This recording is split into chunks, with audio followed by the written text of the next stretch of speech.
Okay. Okay, Bismillahirrahmanirrahim. Assalamualaikum warahmatullahi wabarakatuh.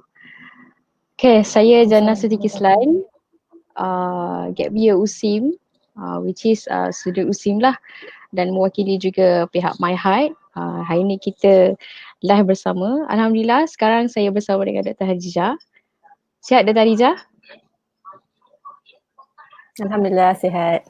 Jannah sihat? Okay. Alhamdulillah, saya sihat. Duduk rumah ni makin mengembang lah. Bukan saya je. Mungkin student-student dekat rumah tu. Mungkin sebab kita study online kan. Sekali online, sekali mengunyah. Tu yang tak on kamera tu selalu. Okay. Jadi live kita hari ni bersama dengan saya perkenalkan lah, which is Dr. Harijah Hasanah binti Abang Abdullah, which is Clinical Lecturer Psychiatry, Faculty of Medicine and Health Science USIM. Kita panggil FPSK lah. Dan Dr. Harijah pun juga ada pengalaman, of course lah sekarang juga Dr. Harijah bertugas di Hospital Ampang untuk merawat penyakit-penyakit yang ada masalah dari segi maybe it's regarding to psychiatry jugalah. Dan macam mana saya nak tengok viewers tak ada okay, right. Okay, hari ni santai-santai je dengan tajuk kita, which is stress over online classes, how to adapt. Kasih buat bahasa Inggeris, insyaAllah kita akan berbicara dalam bahasa Melayu. Boleh ke Dr. Harijah? Boleh. Kita campur lah Menglish. Boleh campur lah, boleh. So ada terms-terms yang kita guna dalam bahasa Inggeris. Dan insyaAllah kita doakan semoga live kita pada hari ini berjalan dengan lancar. Okay, untuk kita lancarkan majlis kita, which is kita punya live pada hari ini, kita mulakan dengan umur kita Al-Fatihah.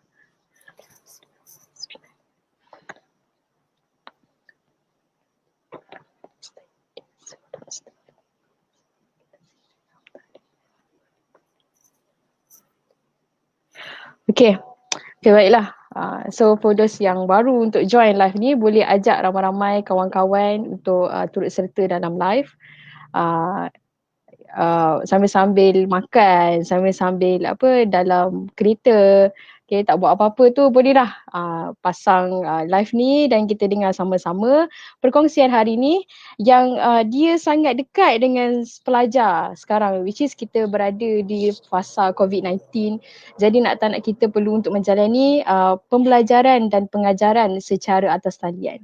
Okay, nak tak nak kita kena terima kenyataan ni dan nak tak nak kita perlu untuk teruskan pembelajaran secara atas talian macam ni.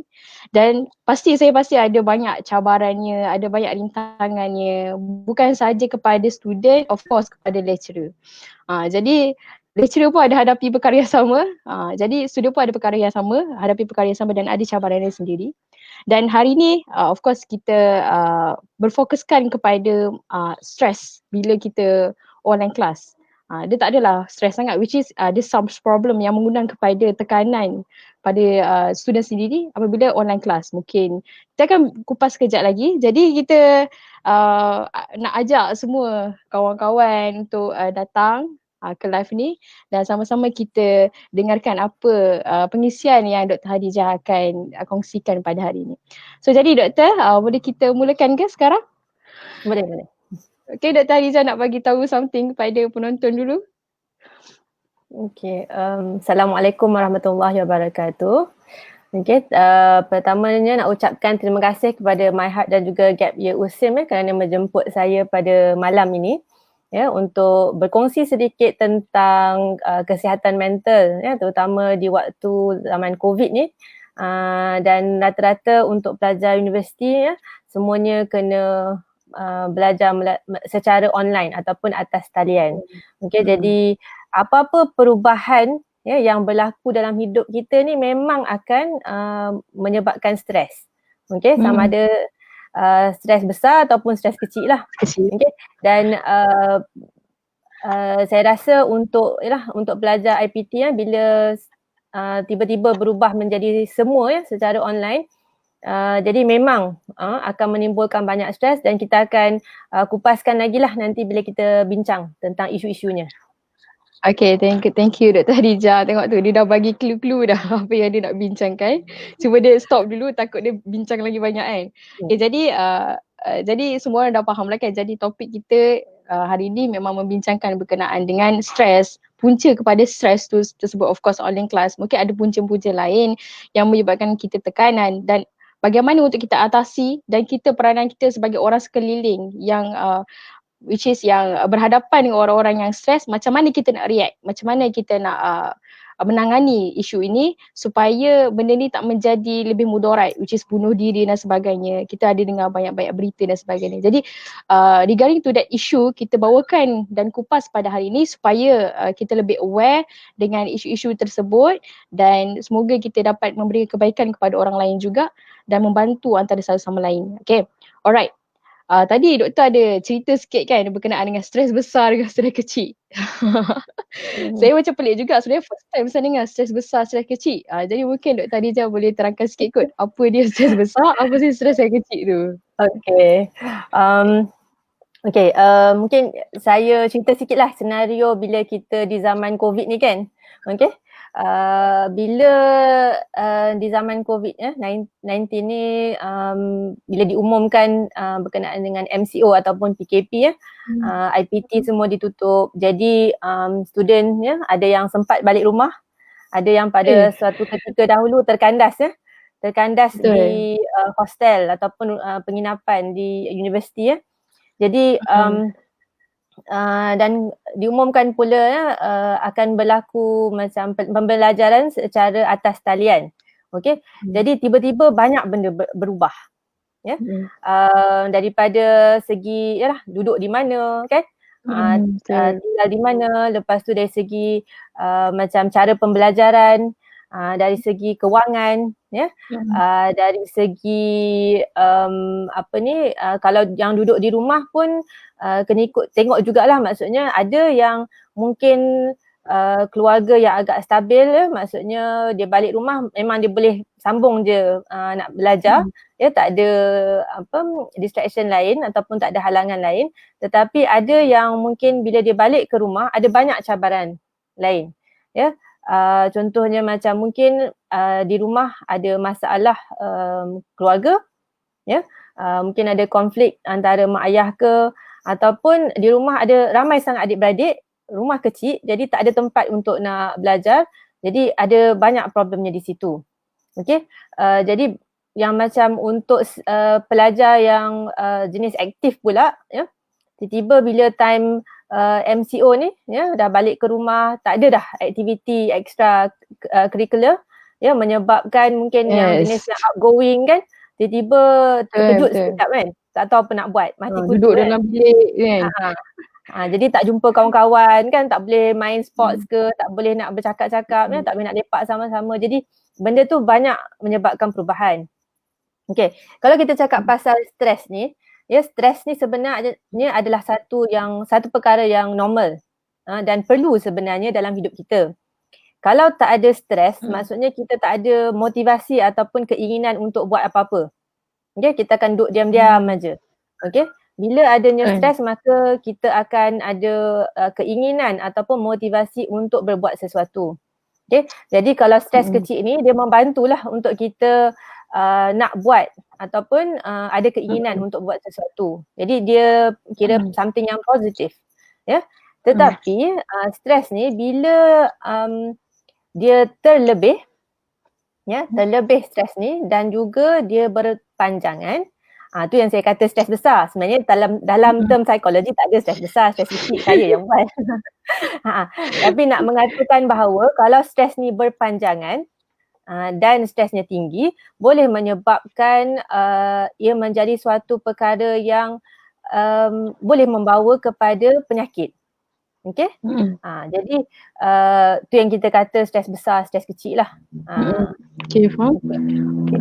Saya tertarik dengan bila doktor ada mengatakan bahawa stres ni boleh jadi positif, stres ni juga boleh jadi negatif. Jadi bila kata positif ni memang contohnya kan kalau lecturer bagi assignment, kalau tak ada stress mungkin kita akan jadi very relax lah, kita tak nak kita tak ada rushing nak buat benda tu dan kita tak aware, that one lah kan maksudnya. So stress bila negatif ni maksud which is dia terlalu memikirkan tentang perkara tu ataupun dia macam ni saya nak cerita, secara negatif ni dia very complex tau, which is sama ada orang tu yang tak pandai untuk manage stress tu, ataupun dia sebenarnya ada penyakit yang memang dia susah untuk manage. Dan bagaimana tu doktor untuk stress negatif ni? Okay, so bila stres ni berpanjangan, ya, kalau tadi kan Jannah cakap bila ada stresnya, maksudnya ada keinginan lah untuk berbuat sesuatu, menyebabkan kalau lecturer bagi assignment, you rasa nak buat lah kan, ada deadline, jadi you rasa stress sikit, jadi berusaha nak siapkan. Sama juga bila you nak exam, katakan nak exam, masa tu ya, seminggu sebelum tu mungkin stres tu lebih kan, jadi maksudnya semangat tu pun lebih juga. Maksudnya you akan berusaha sungguh-sungguh kan. Pada masa tu mungkin dari segi performance pun sebenarnya bila kita punya stres tu di tahap optimum, performance kita pun di tahap optimum juga. Maksudnya kita akan melakukan yang terbaik. Okay, so ni kalau kita tengok waktu dekat nak exam lah, maksudnya sebelum exam tu and pada hari exam tu, masa tu performance kita mungkin kita bagi yang sebaiknya lah 100%. Okay, tapi apabila stres tu berpanjangan dan bila berpanjangan ni maksudnya betul cakap Jannah, maksudnya mungkin seseorang tu dia tak boleh nak cope dengan stres tu kan. Sama ada stres tu memang berterusan disebabkan keadaan tu ataupun untuk individu tu sendiri dia tidak mampu untuk menangani stres tu. Dia tak tahu cara macam mana nak handle stres tu supaya dia berkurang balik. Jadi stres tu jadi berpanjangan dan terus dalam keadaan yang tinggi menyebabkan seseorang tu, individu tu akan jadi exhausted, rasa penat. Ya, sebab bila kita dalam keadaan stres tu, kita punya adrenalin, kita punya kortisol jadi akan bertambah dalam badan, jadi kita akan bersedia untuk berbuat sesuatu.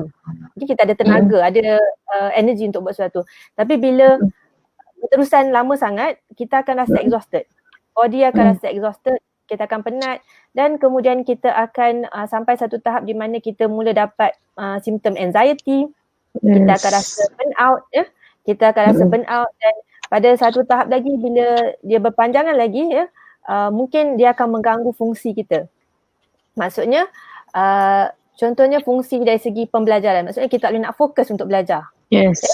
Ya? Ataupun kita kalau kita bekerja mungkin kita tak boleh nak buat kerja, kita rasa macam nak MC aja, nak duduk kat rumah aja. Kalau kata dari segi sosial pun mungkin kita rasa tak nak bergaul dengan keluarga, nak duduk dalam bilik aja. Jadi bila sampai tahap tu maksudnya stres tadi telah membawa kepada penyakit. Bila nanti kita bincang lagi pasal penyakit mental, maksudnya bila sampai ke tahap tu bila dia mengganggu fungsi, you tak boleh berfungsi seperti orang individu yang biasa, maka dia dah jadi satu penyakit. Yes. Bila penyakit maksudnya perlu rawatan lah kat situ. Yes. Betul. Okay, jadi tadi fokus yang baru masuk, doktor ada ceritakan tentang bagaimana stres tu, wujudnya stres tu adalah punca-puncanya of course sebab first kita ada, yes, kita ada environment, which is kita ada new environment dekat rumah, selalu kita belajar dekat kelas, kita bertemu dengan kawan dan sebagainya. So kita, orang kata forever alone lah, kita rasa macam kita lonely dekat rumah. So that is why kita akan ada stress tu. Dan stress ni boleh jadi negatif, boleh jadi positif. In terms of kalau positif tu, kita pandai untuk manage stress tu, untuk kita push diri kita jadi orang yang lebih baik ataupun buat sesuatu kerja tu dengan lebih baik lah, which is kita akan be more excellent. Kalau negatif ni pula, dia akan, bila berpanjangan, dia akan efek kepada pelajaran kita, yang mana bila mengganggu pelajaran kita, dia akan mengundang kepada penyakit. So tadi doktor ada mention about anxiety dan sebagainya. So it's regarding to negatif lah, kalau kita terlalu stress, so dia akan menyebabkan pada penyakit. So mungkin tadi doktor ada mention pasal penyakit. Mungkin boleh ulas sikit penyakit apa yang boleh, which is stress apa yang boleh mengundang kepada penyakit-penyakit tertentu. Mungkin doktor boleh elaborate more about the penyakit yang regarding to mental health. Okay. Jadi bila dalam keadaan macam ini dia boleh menyebabkan penyakit, kita kata yang common ya, penyakit yang common ialah anxiety. Okay, anxiety disorder. Anxiety disorders ni bila seseorang tu dia jadi cepat risau, resah gelisah ya, dan benda ni boleh mengganggu tidur ya. Jadi tak boleh nak fokus ya, ada yang jadi cepat marah ya. Ada yang mungkin dapat simptom kita panggil panic attack, ya, it's part of anxiety symptoms juga, ya. You dapat panic attack maksudnya jantung berdebar, ya. Jantung berdebar laju, jadi macam tangan berpeluh-peluh, sejuk-sejuk, ya, rasa macam loya, rasa macam nak pitam, ya. You can have that, ya. You can dapat panic attack juga. So ada juga yang mungkin jadi macam takut bila nak kena present contohnya, ya. Bila nak present dia jadi menggetar. Takut yang melampau ke ni? Takut yang melampau. Kalau biasanya memang kita akan rasa anxious lah nak present kat depan kan. Tapi bila dia jadi satu penyakit, ya, kita panggil social anxiety disorder, bila dia rasa risau sangat, takut orang akan judge dia, menyebabkan dia sama ada dia cuba avoid, maksudnya mungkin dia lari masuk bilik air ke, tak nak present ke kan, ataupun dia bagi alasan untuk tidak presentnya, dia cuba mengelak daripada keadaan tersebut, ya. Dan dia bila kalau nak cakap anxiety disorders ni ada beberapa jenis lah, tapi yang tadi saya terangkan tu adalah secara kumulatifnya apa jenis contoh-contoh simptom yang ada. Okay. Selain daripada penyakit anxiety, satu lagi yang agak common ialah penyakit kemurungan, okay, ataupun depression. So depression ni bila seseorang itu dia punya perasaan dia, emosi dia banyak rasa depressed ataupun rasa low mood, ya, ataupun rasa macam hilang minat, ya, rasa macam tak ada minat dah nak buat apa yang dia suka buat sebelum ini. Okey. Dan ini menyebabkan gangguan dari segi tidur, ya, sama ada dia tidur berlebihan kan, tak nak bangun-bangun ke, ataupun dia susah nak tidur. Ya, kalau kata remaja kadang-kadang nak tidur je kan, tak nak bangun-bangun. Okey.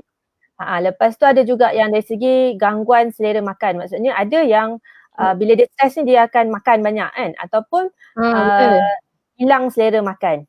Okay. Jadi kemudian dia ganggu dari segi konsentrasi. Maksudnya you susah nak fokus. Kemudian ada yang masalah kot kan. Betul. Kemudian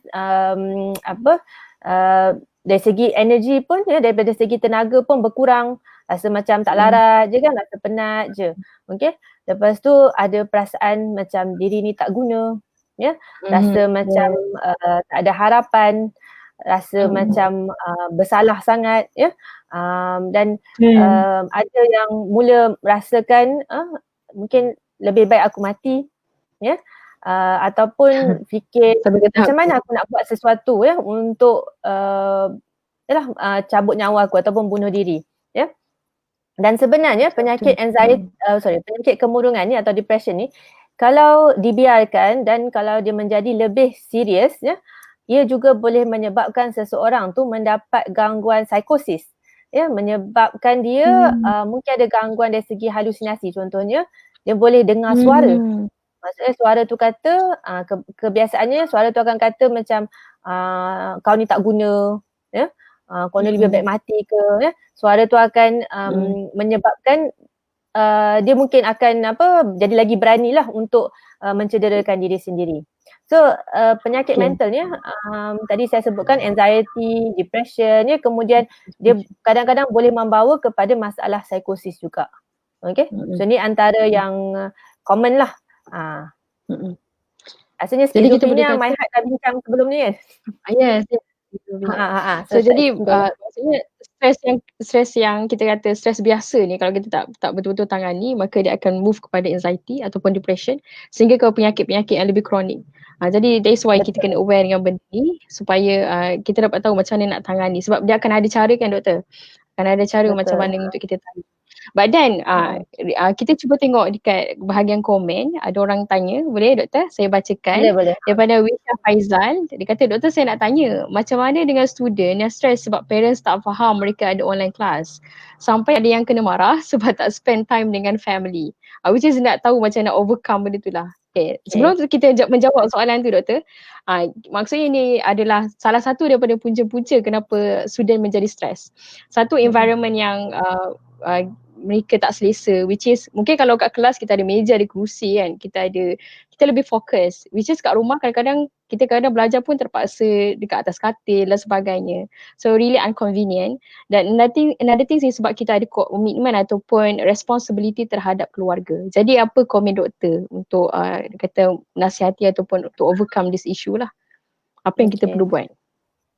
Okay, kalau ikutkan memang saya ada juga jumpa pesakit yang ada masalah macam inilah. Ya, dia komplain kata lah mungkin satu family tak Kena faham tinggal. ataupun yang kedua dia rasa bersalah. Ya, kalau dia duduk dalam bilik belajar Yes. dia kan mak dia duduk masak kat dapur kan, jemur kain kan, jaga adik, so dia rasa bersalah. Okay. So kat sini ya kadang-kadang kita kena tengok ya sama ada betul ke parents tak faham ataupun kita yang tak terangkan pada diorang. Okay. So nasihat saya ialah nombor satu anda lihat ya apakah yang keadaan yang berlaku di rumah anda kan. So maksudnya mungkin bila cakap parents tak faham ni sebenarnya dia nak apa? Parents nak you spend time ke ataupun parents nak you tolong kat rumah ke kan? Ada juga parents yang mungkin dia expect dah duduk rumah tu tolonglah jemur kain kan, tolong lipat kain ke, tolong angkat kain ke, tolong masak kan. So you tengok apa yang parents perlukan. Okay? Apa pertolongan yang parents perlukan. Lepas tu ya, apa yang anda boleh buat ialah ada kan ya sebab bila belajar di rumah ni dia tak ada jadual spesifik. Ya. Kalau di universiti you dah ada jadual kan, okay ni sekian-sekian masa ya, lepas tu and then fikir pasal diri kita saja kan. Tak ada fikir pasal orang lain. So dekat rumah, yes you have to consider family members yang lain. Ya, ibu bapa, adik-adik ya, dan apa-apa aktiviti kat rumah. Jadi apa you boleh buat ialah adakan satu jadual. Ya. Nampak macam simple je kan, tapi benda tu sangat penting sebenarnya. Buat satu jadual special untuk time COVID ni. So bila waktu kelas ya, masukkan slot in kan, ini waktu kelas, ini waktu untuk makan ya, tengah hari ini waktu untuk solat, ini waktu untuk jemur kain, masukkan aja. Ya. Kalau kata nak masukkan jemur kain, masukkan tapi sebelum kelas lah kan, masukkan ni time jemur kain, ini time angkat kain, ini time tolong mak masak ke, ini time untuk nak spend time dengan keluarga, ini time untuk nak main game ke kan, ada yang main game juga kan.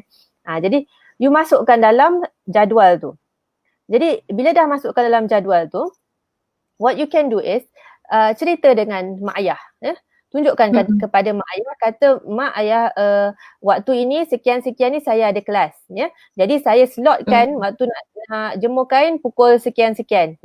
Jadi jadi bila anda dah buat jadual tu dan sebaik-baiknya anda dah buat jadual tu, tunjuk mak ayah dan anda tampalkan. Jadi mak ayah akan tahu, okey, sekarang ni jangan kacau dia sebab dia tengah ada online class. Dan saya yakin mak ayah, tak ada mak ayah yang dia dah hantar anak dia ke universiti dan dia tak benarkan anak dia untuk belajar. Okay? Sebab bila dia dah hantar anak ke universiti, memang dia expect anak dia untuk belajar dan anak dia untuk berjaya. Jadi kadang-kadang isu kat sini mungkin in terms of communication. Okay? Jadi kita buat macam itu, kita buat jadual, kita tunjuk kat mak ayah, kita tampalkan. Jadi semua orang aware yang apa yang berlaku. And kita kena stick to the jadual lah. Okay? Dan jadual ni tak perlu jadi rigid. Ya? Kadang-kadang you boleh adjust. Ya? Kadang-kadang online class pun tak tak fix kan. Jadi dia berubah-ubah juga ikut lecturer kan. Jadi kadang-kadang you boleh buat, okay ni jadual untuk seminggu ataupun ni jadual untuk esok hari je kan. Sebab tak boleh nak plan banyak tapi ini jadual untuk esok hari contohnya. And you tampalkan, you explain. Ya, tapi includekanlah apa aktiviti yang memerlukan you punya sumbangan kepada keluarga tu. Maksudnya bukanlah kita fikir diri kita je, maksudnya kita nak belajar kita duduk dalam bilik je kan. Keluar untuk makan je macam bos kan. Tak. Maksudnya kita consider juga apa keperluan parents kita, apa keperluan kita sebagai ahli keluarga dan kita masukkan dalam jadual tu. InsyaAllah dengan cara tu, jadi mak ayah pun nampak yang kita dah terangkan elok-elok kat dia. Jadi dia pun tahu untuk respect you punya time untuk belajar tu. Okay? Ada menjawab ke untuk Syah Faizal? Sekiranya tak menjawab nanti boleh tanya lebih nanti di komen. Dan apa yang saya dapat rangkumkan lah, benda dia sangat penting jugalah sebagai seorang student, saya juga belajar secara online. Skill komunikasi tu memang penting. Saya pun sebelum saya online, pengalaman saya online learning sebelum ni, saya memang beritahu dulu kepada parents saya lah, which is kalau pagi-pagi tu yang penting bangun pagi awal dan terus buat kerja-kerja rumah and then after that baru masuk kelas. So masalah student sekarang ni kadang dia bangun lewat. So dia pagi-pagi tu dah buat hal dengan family. So dia akan ada negative perception about us lah. Which is kalau Sabtu Ahad tu gunakan spend time Sabtu Ahad tu untuk family. Saya rasa mungkin benda ni boleh which is berbincang dengan parents, dan saya pun tertarik dengan Dr. Hadijah cakap tadi berkaitan dengan parents ni, kalau kita beritahu betul-betul dia akan faham. Sebab Dr. Hadijah pun sebagai parents juga kan. Saya rasa itu adalah pandangan parents sendiri. Dan which is after this maybe student boleh apply kan penjadualan, sistem penjadualan. Which is jadual tu juga mungkin kita boleh masukkan bila yang kita nak tolong family, bila yang kita nak rest, masak dan sebagainya. Okay. And then nature lain juga kalau kita tengok kan sekarang ni kita ada masalah internet ya doktor. Masalah internet which is capaian mungkin boleh capaian internet yang kita tak mencapai yang kita nak, which is satu lagi masalah kewangan. Kita nak beli internet yang lebih tinggi, jadi kita tak ada wang yang mencukupi untuk kita beli dan sebagainya. Jadi adakah benda tu which is adakah benda tu menjadi satu punca juga untuk student menjadi stres, dan mungkin doktor nasihat jugalah dan solusi, mungkin sedikit solusi lah untuk student yang menghadapi masalah sebegini. Okay. Ya, masalah internet ni antara masalah utama bila kita gunakan pembelajaran atas talian. Maksudnya kita tak boleh expect semua orang ada Unify kat rumah. Ada orang yang mungkin dia guna handphone saja dan perlu top up lah, perlu top up selalu untuk dapatkan that internet access kan. Dan dia bergantung juga pada duduk kat mana kan. Kalau rumah dekat kalau duduk kat area pakai Unify pun tak guna juga.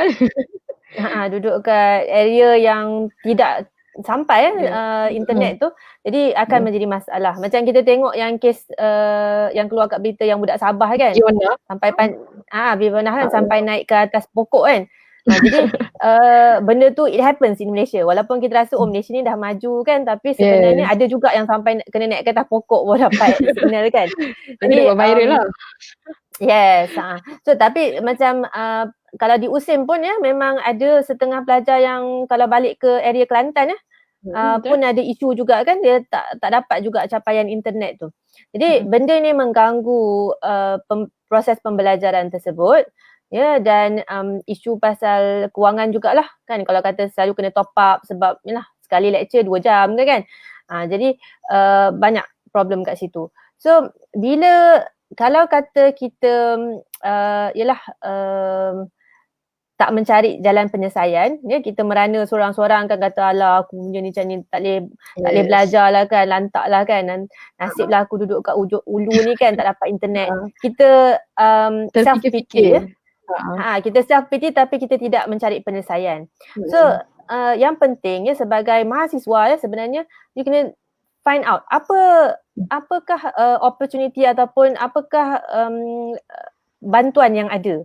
Contohnya macam di USIM ada bantuan dari segi top up kan. Betul Jana? Ada offer dari segi bantuan top up. Jadi maksudnya bagi pelajar yang mempunyai masalah sebenarnya dia boleh dapatkan bantuan ini. Kalau kata dia tak tahu pun pasal benda ini sebenarnya sebagai mahasiswa universiti anda ada channel di mana anda boleh adukan masalah anda kepada lecturer, kepada mentor anda, kepada dekan ke kan, siapa ketua jabatan ke. Jadi anda boleh salurkan maksudnya masalah anda, tak kisahlah apa masalah kewangan ke, tak cukup makan ke kan, ataupun internet memang tak capai maksudnya ada top up pun tak guna juga sebab tak boleh nak dapat line internet tu kan. Jadi anda kena utarakan masalah anda. Kadang-kadang bila kita merana seorang-seorang orang tak tahu pun masalah kita, jadi penyelesaian tu tak akan datang. Okay?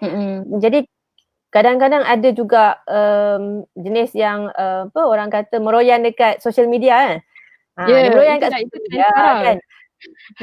Tapi itu channel yang yes memang akan jadi viral lah, tapi kalau dia terus kepada mentor ataupun pensyarah ataupun universiti akan usahakan untuk memudahkan. Jadi ada bantuan-bantuan ini yang anda boleh dapatkan, sama ada bantuan top up, bantuan financial kewangan dan lain-lain bantuan. Dan kalau kata ada masalah dari segi macam pembelajaran atas talian, mungkin contohnya memang tak boleh nak join online class.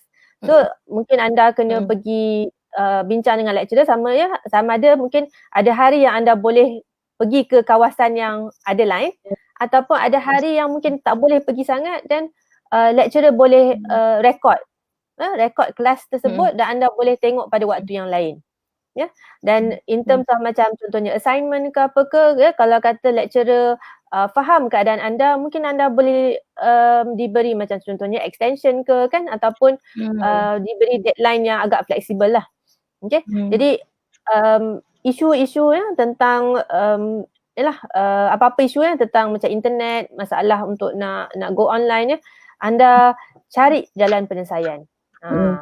Betul, saya pun rasa sebenarnya kalau kita tengok masalah yang pertama tadi tentang masalah family dan kedua adalah masalah data ataupun kewangan, dia punya cara ni satu je, which is communication.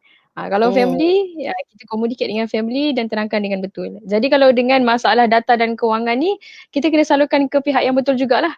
Kalau kita ke sosial media, para pensyarah pun tak save nombor kita dan sebagainya, so dia pun tak tahulah yang apa masalah kita kan.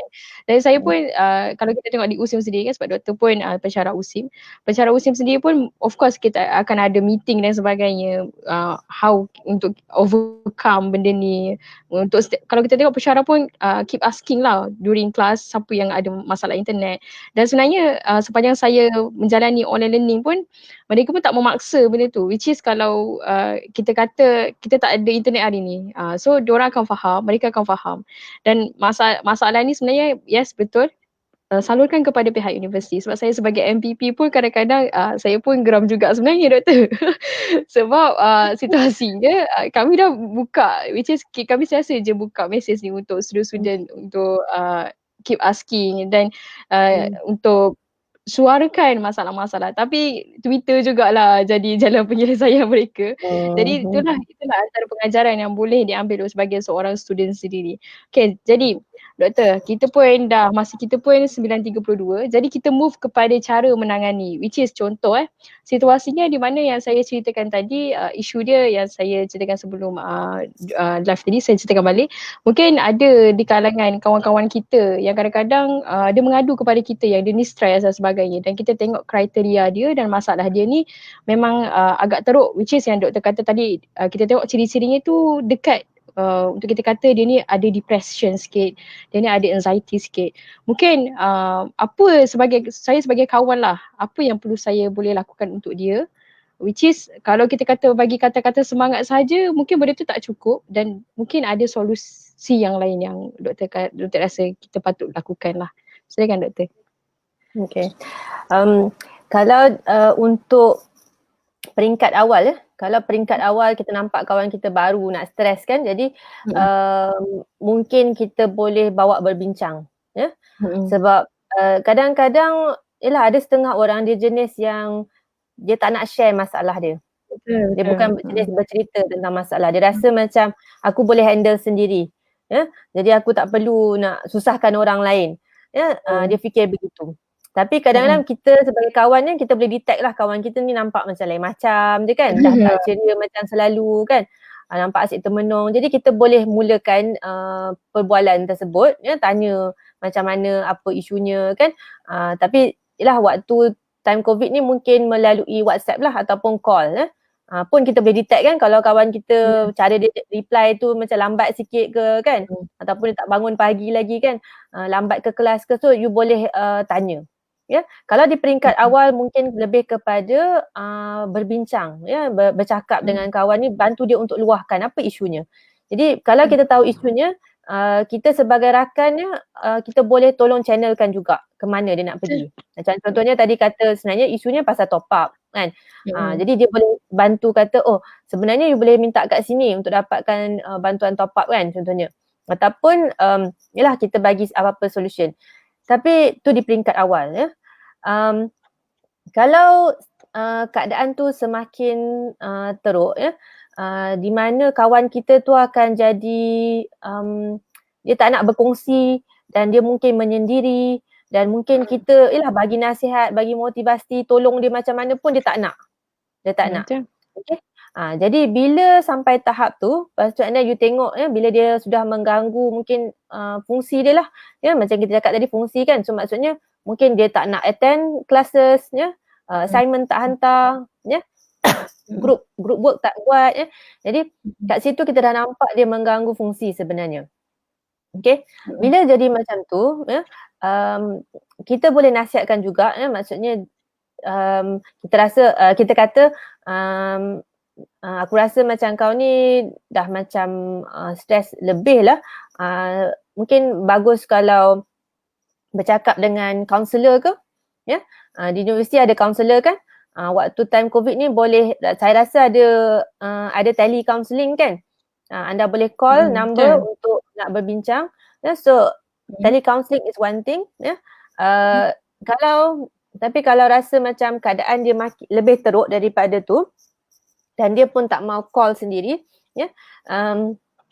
kadang boleh recommend untuk dapatkan rawatan di klinik kesihatan ataupun ke bahagian klinik psikiatri di hospital lah.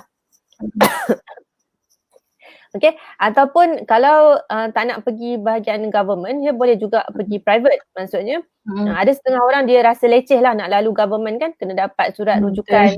Kalau government kita kena pergi klinik kesihatan, dapatkan surat rujukan, lepas tu bawa surat rujukan tu ke hospital, ke klinik psikiatri di hospital, lepas tu tunggu appointment lah.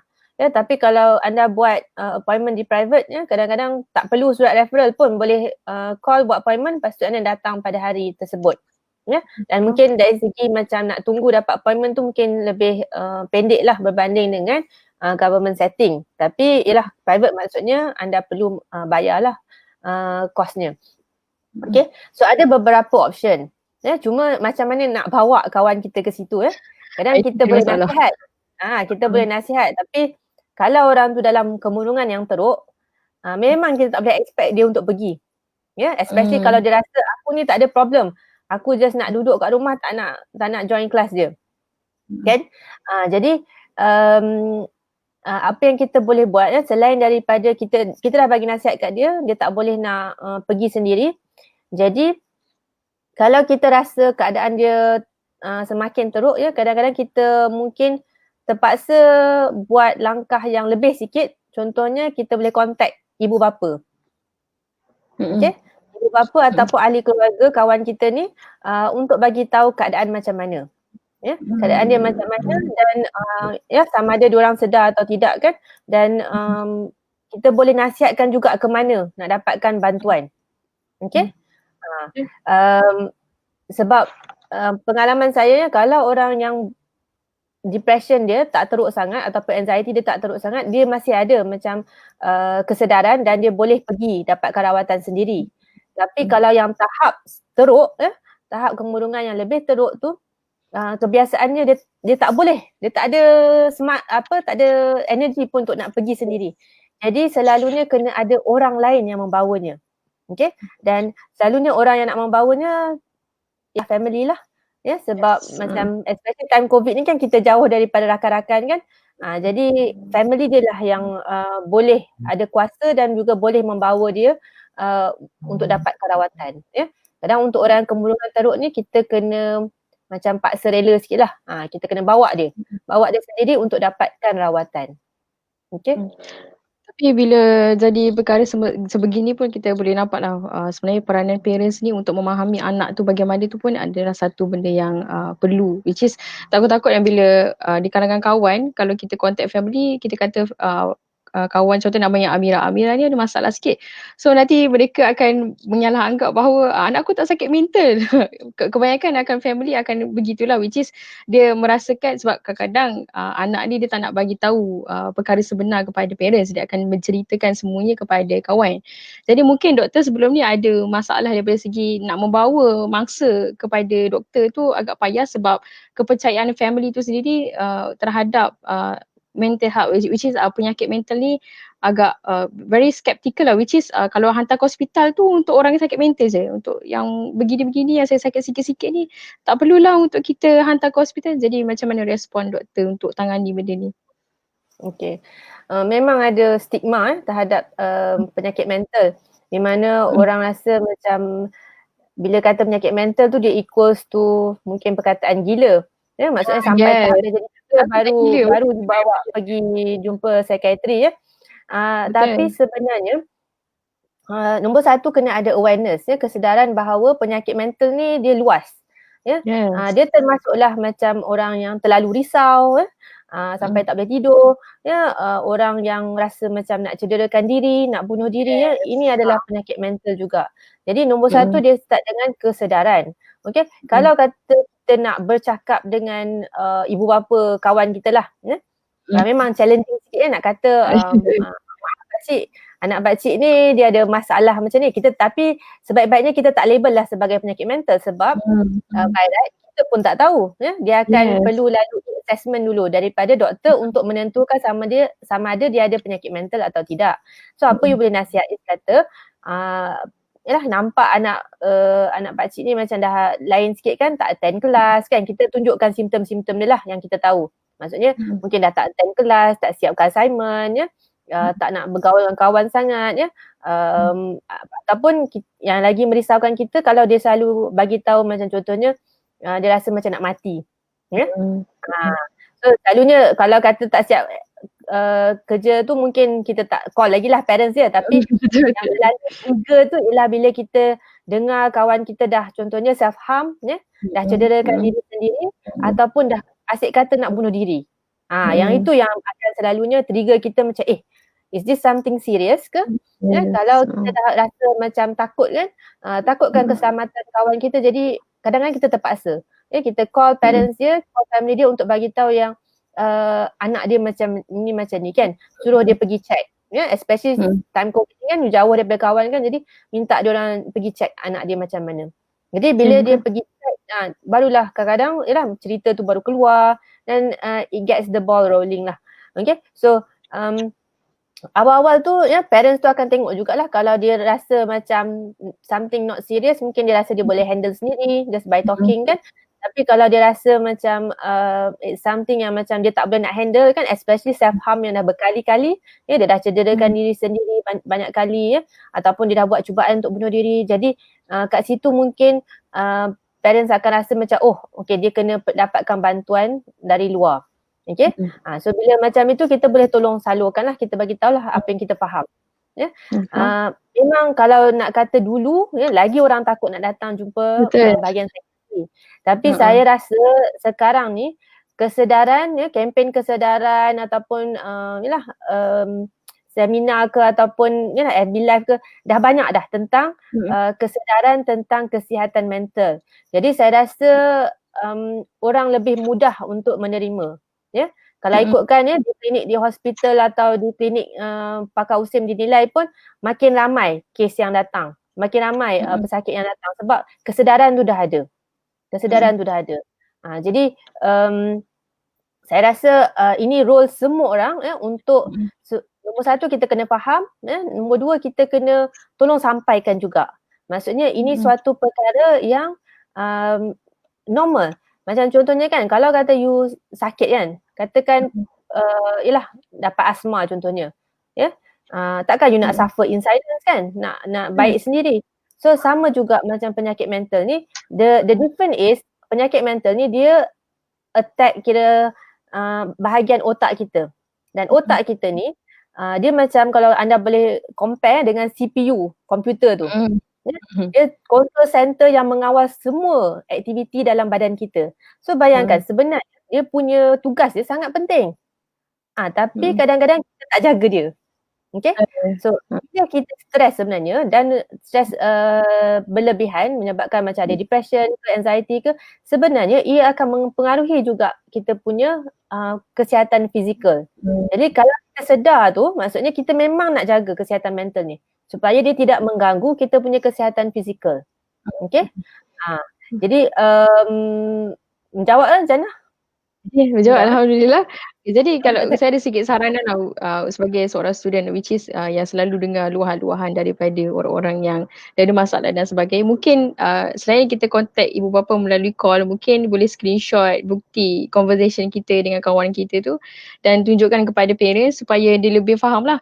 Which is dia memang ada masalah berdasarkan kepada penceritaan dalam conversation masa kita message dia dan sebagainya. So mungkin parents lebih faham instead kalau kita call, okay, budak ni mesti ada iri hati dengan anak aku. Kita tak nak jadi macam tu. So ini just a suggestion. Jadi betul lah apa yang Dr. Hadijah cakap, sedar ataupun tidak sebenarnya orang-orang sekeliling lebih banyak berperanan. Which is kita bukan sahaja menjadi ruang untuk luahan orang-orang yang mempunyai masalah-masalah which is mental lah ataupun anxiety ataupun depression. Bahkan kita pun kena ada awareness which is kita kena sentiasa ada support mereka dan kita letakkan mereka di saluran yang betul dan kita letakkan suggestion ataupun kita sentiasa encourage mereka untuk berfikiran positif dan sebagainya. Jadi doktor, kita berbalik kepada komen ataupun soalan daripada penonton. Okay, yang pertama Nuha Akila Zulkifli, dia ada mengatakan bahawa, dia ada tanyalah, doktor, saya ada satu soalan, online test untuk test stres ataupun depression, level boleh guna ke doktor? Tepat ke result dia doktor? Mungkin doktor boleh terangkan, ataupun result ni boleh dibaca oleh orang-orang tertentu saja, bukan diri kita sendiri. Kita buat, kita baca, ataupun perlu di-guide oleh kaunselor dan sebagainya. Terima kasih. Okay. Silakan doktor. Okay, terima kasih Nuha. Yes, ada banyak test online yang kita boleh buat ya. Dan test ni adalah kita kata screening test. Maksudnya screening test ni maksudnya tak tentu lagi you ada mental illness, tapi bila level tu maksudnya bila you dah kira-kira kan, kalau online test biasanya dia calculate sendiri kan. Lepas tu dia bagi maksud dia apa kan, severe ke, moderate ke apa ke, mild ke. Okay, jadi daripada result test tu, yes anda boleh percaya sebab selalunya soalan tu dia akan tanya macam dalam masa seminggu yang lepas ya, ataupun sebulan yang lepas. So you jawab berdasarkan waktu tersebut lah ya. Jadi boleh percaya result dia. Cuma untuk nak kata yang anda ni ada masalah, confirm ada masalah depression atau anxiety tu, kena dirujuk ya. Maksudnya kena dirujuk kepada doktor bahagian psikiatri di mana dia akan tanya lagi soalan, dan soalan tu dia bukan soalan simptom aja sebab test tu hanya berbincang tentang simptom saja kan. Jadi untuk seseorang tu kita nak diagnosekan sebagai ada masalah depression atau anxiety, kita akan lihat banyak aspek yang lain.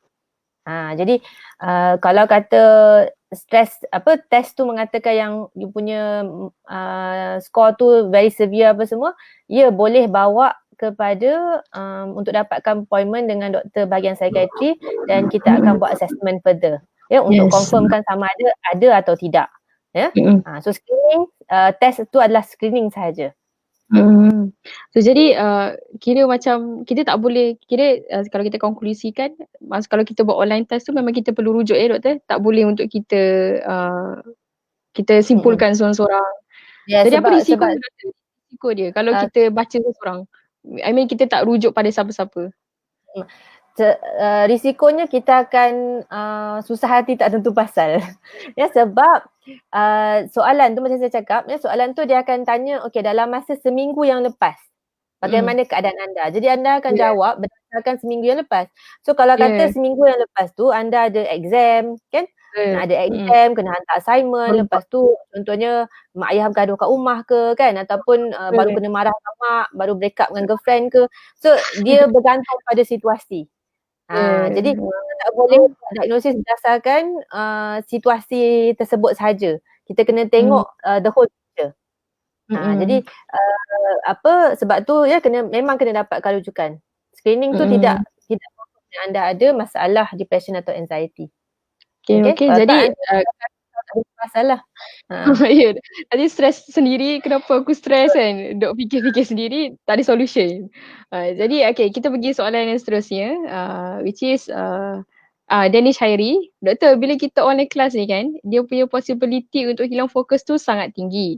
Jadi bagaimana ataupun apakah cara yang sesuai untuk kami kekal fokus ketika pembelajaran atas talian? atas salian lah, which is macam Dr. Khalil tadi, mungkin dia takut kot kalau tadi kalau kita susah nak fokus tu one of the symptom untuk kita jadi depression dan sebagainya, ataupun yang mengundang untuk kita menjadi lebih tertekan. Mungkin doktor ada idea ataupun suggestion. Okay. So fokus ni ada banyak faktor juga. Yes, kita cakap tadi masalah anxiety atau depression menyumbang juga. Tetapi selain daripada tu kita kena lihat juga kita punya aktiviti seharian ya. Kalau seseorang tu ya, dia, saya bagi contoh ya, typical contoh ya, student. Dia malam-malam apa dia buat biasanya? Student kalau malam-malam dia buat apa? Dia duduk kalau dia duduk especially relax-relax kan, dia mungkin akan layan contohnya cerita Korea ke ya, ataupun dia main game ya. Ada yang main game mungkin sampai pukul 3 pagi contohnya. Yes. You main game sampai pukul 3 pagi, so you ada tidur mungkin dalam 3 jam sebelum bangun subuh. Ya, lepas tu dah ready nak ke kelas ya, nak online kelas. Ya, kemudian anda hilang fokus. Rasa-rasanya sebab apa? Yes, tu adalah sebab anda terlalu penat. Ya, jadi bila kita terlalu penat, tak cukup tidur, otak kita tak dapat rehat secukupnya, jadi dia tak boleh nak function secara optimum. Ya. Sebab macam jadi sebab tidur ni penting tau sebenarnya. Dia kalau anda bayangkan macam library ya. Library ya, kalau bila kita pergi library kan, orang ni ambil buku, orang tu ambil buku, jadi buku akan berselerak. Ya. Jadi kalau tak ada orang nak susun balik buku tu, maksudnya library tu akan sentiasa berselerak. Ya, jadi kita nak cari buku pun tak jumpa, kita akan rasa serabut ya. Okay. So sama juga dengan otak kita. Bila kita dah guna otak kita ni untuk macam-macam kan, jadi dia umpama buku tu dah dikeluarkan, ya, letak kat tengah. Okay. Bila waktu malam, time kita tidur itulah buku tu disusun balik. Okay, diatur balik. Jadi bila esok pagi tu, kalau kata you cukup tidur, esok pagi tu you punya otak fresh. Dan you boleh fokus lebih baik. Tapi kalau tak cukup tidur, maksudnya otak tak sempat nak organize balik.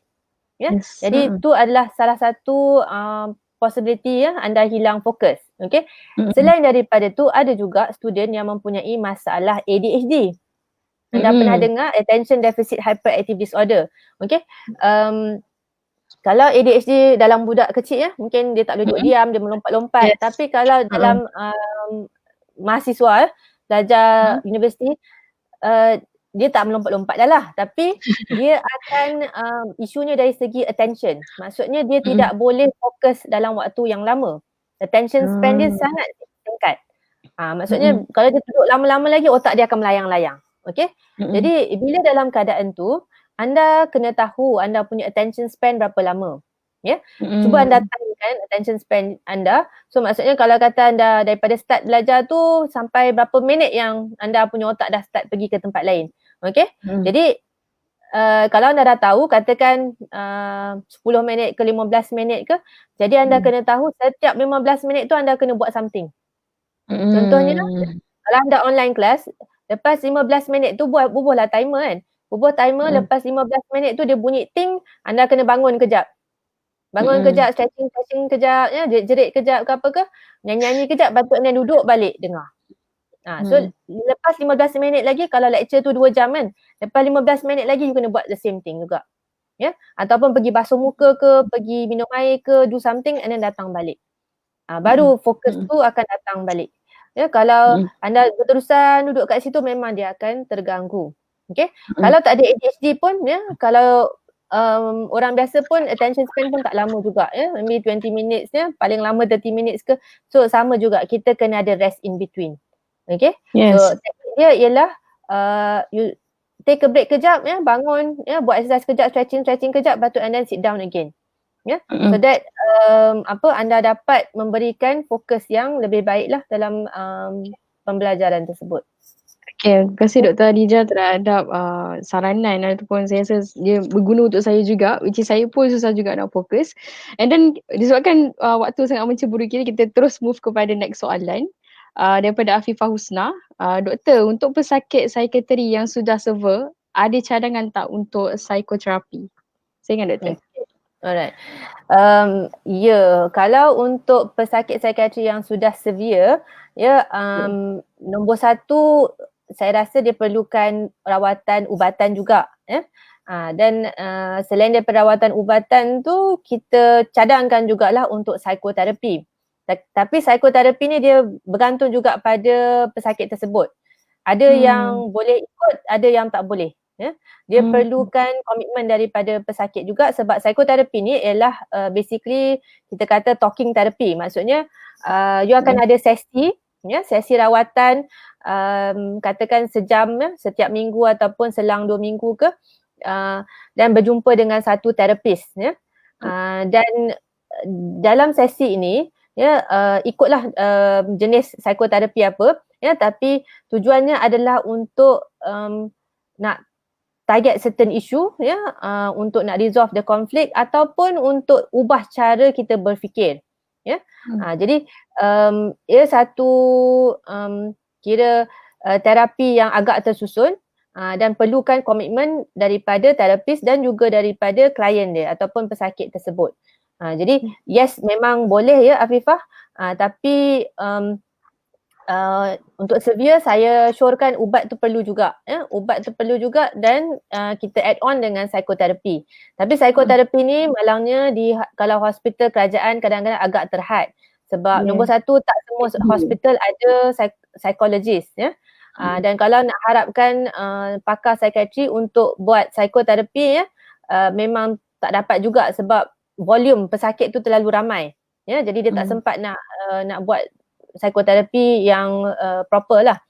Jadi another option is, kalau anda inginkan macam psikoterapi tu, sebenarnya boleh dapatkan di luar juga. Ada psikologis yang offer khidmat ini, ataupun kalau anda pergi macam private psychiatrist, mereka juga boleh melakukan psikoterapi. Jadi ada beberapa channel lah untuk pergi. Okay, faham. Terima kasih atas soalan daripada Afifah Husna. Thank you juga doktor atas pencerahan. Kita pergi ke next sebab kita tengok masa pun dah 9:56. Daripada Ahmad di Haizat, which is adakah sakit mental ni tak dapat dirawat dengan cara-cara menangani stres seperti berehat, bersenam, dengan muzik, beriadah, bercuti atau beribadah. Which is mungkin ada cara lain sebenarnya selain daripada yang dia cakap sendiri. Mungkin doktor boleh bagi cadangan. Okay. Sebenarnya apa yang Ahmad di Haizat cakap tu adalah kita kata coping strategies. Strategi untuk tangani stres. Dan semua tu adalah sangat penting. Kalau anda boleh dapatkan strategi ataupun teknik menangani stres ni yang sesuai untuk anda, itu adalah sangat penting kerana ia boleh menghindar daripada mendapat penyakit mental. Okay? Kerana selalunya nak dapat penyakit mental ni dia ada beberapa faktor lah. Faktor macam contohnya keturunan, faktor masalah penyakit fizikal ke, dari segi psikologi, cara kita berfikir, cara kita menangani stres tu pun satu faktor juga. Kemudian dari segi sosial, maksudnya persekitaran kita, family, masalah pembelajaran, semua tu akan menyumbang. Selalunya ini adalah faktor-faktor risiko, tapi bila dia campur dengan stres, stres yang datang, lepas tu dia tak boleh nak tangani stres tu, boleh menyebabkan seseorang tu jatuh mendapat penyakit mental lah. Jadi cara menangani stres tu sebenarnya sangat penting sebab dia boleh kawal you punya stress level tu. Okay? Dan kalau dah dapat penyakit mental pun kita akan berbincang juga, kita akan tengok dia punya coping strategies. Kalau tak okey kita akan bincang macam mana untuk dia dapatkan coping strategies yang positif supaya dia boleh menangani stres seterusnya lah. Tapi kalau belum dapat penyakit mental, sangat-sangat penting lah anda lakukan supaya stres level anda boleh di tahap minima. Okay? Dan coping strategies ni sebenarnya boleh terbahagi kepada dua. Saya tambah sikit lah. Boleh terbahagi kepada dua. Satu ialah cara coping yang tak sihat, dengan satu lagi cara coping yang sihat. Okay? Cara coping yang tak sihat ni, anda cope juga, anda rasa kurang stres, tetapi ia boleh mencederakan diri ataupun mencederakan orang lain. Contohnya, kalau anda stres, anda campak barang contohnya kan. Anda pecahkan barang ataupun anda tumbuk orang ke, anda cederakan orang lain.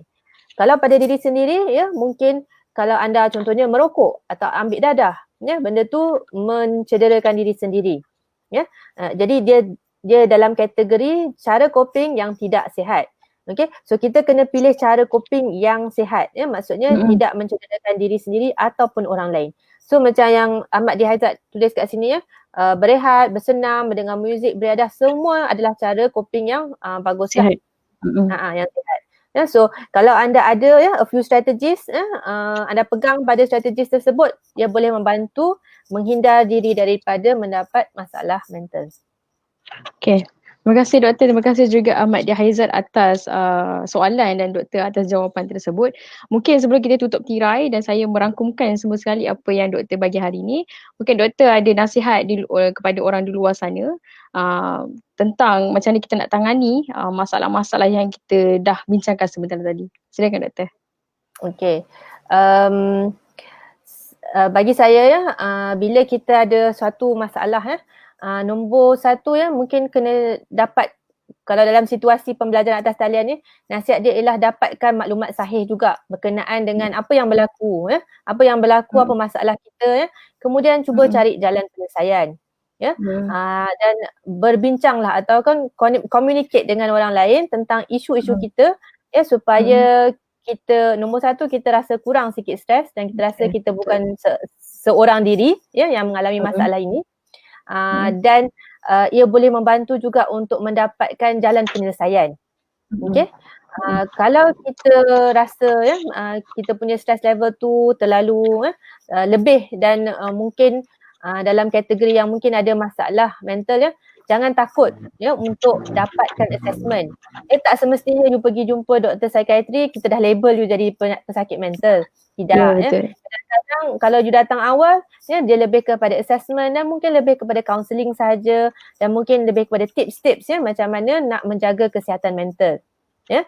Tapi kalau kata dah agak severe, yes, kalau kata terpaksa makan ubat, anggaplah ya makan ubat ni seperti ya kalau anda demam, anda makan antibiotik contohnya kan.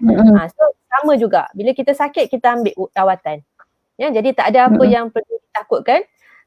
Dan saya rasa ya kalau boleh ya yang di sini yang telah mendengar tentang isu kesihatan mental ni, kalau dapat sampaikan pada orang lain pun bagus juga ya, sebab kita nak kurangkan stigma tentang penyakit mental. Okay, terima kasih doktor atas perkongsian. Banyak sebenarnya kita kena buka 2 jam sebenarnya doktor. Kawan saya ada cakap sebenarnya lebih daripada 60 orang sebenarnya join pada hari ini. Alhamdulillah doktor, ramai yang berminat dengan topik ini, mungkin dekat dengan mahasiswa sendiri yang mana mereka juga perlukan guidance, which is mereka perlukan solution dan sebagainya. Jadi saya memberi rangkuman kepada keseluruhan daripada apa yang kita bincangkan, tapi tak merangkum semualah, which is kesimpulannya online learning yang kita perlu untuk kita hadap tak nak sebagai seorang student. Mungkin sebelum ni offline kita ada cabaran ni sendiri dan online kita ada cabaran yang tersendiri. Jadi cabaran itu tetap ada. Tapi saya tertarik dengan satu petikan daripada Imam Syafi'i pernah berkatakan, kalau kita tak tahan lelahnya belajar, maka hadapilah peritnya satu kebodohan. Jadi tak kisahlah macam mana pun caranya untuk kita tuntut ilmu, insya-Allah kita doakan semoga Allah permudahkan. Jadi kalau kita ikut rangkuman tadi, online learning pun stres, offline learning pun sebenarnya stres. So jangan menyalahkan online learning itu sendiri. Mungkin stresnya adalah stres yang berbeza, which is dia boleh jadi negatif macam yang doktor kata tadi, mungkin dia boleh jadi positif. Positif tu which is yang dia boleh encourage kita menjadi orang yang lebih baik dan kita dapat buat kerja dengan lebih efektif. Dan negatif ni bila kita rasa stres tu menjadi lebih negatif, tangani, which is kita kena identify dulu punca-puncanya. Kemudian kita macam doktor cakap tadi, kita kena coping strategi, which is akan ada teknik-teknik tertentu untuk kita menangani stres-stres tersebut dan kita kena buat strategi yang secara sehat lah, bukan strategi which is yang buruk, tabiat yang buruk dan sebagainya, dan ia mampu untuk menangani stres level kita. Jadi positif, kalau kita take secara positif, apa yang kita perlu buat sebagai orang yang sekeliling, yang penting adalah awareness, which is kita kena sedar bahawa benda ni perlu untuk take serious. Dan kalau sebagai kawan atau family member, jika ada seseorang yang memerlukan bantuan, terus support. Dan yang penting kita kena bawa orang ni ke individu yang betul-betul lah, which is doktor ataupun doktor secretary dan sebagainya ataupun kaunselor. Universiti juga ada provide, dan janganlah pendam masalah tu seorang-seorang, sebab kita di dunia ni tak adalah seorang. Kita hidup secara bersama dan kita akan bantu antara satu sama lain, insya-Allah. Dengan itu saya tutup, boleh ya doktor? Jam pun menunjukkan 4 minit. Terima kasih doktor atas pencerahan pada hari ini. Terima kasih juga atas meluangkan masa pada hari ini. Malam-malam sepatutnya tidur, rehat ya doktor. Esok ada kelas, saya pula ganggu dan sebagainya. Tapi semoga perkongsian hari malam ni merupakan perkongsian yang mendatangkan manfaat, insya-Allah. Terima kasih doktor. Kita tutup kita punya online dengan tasbih kafarah surah As.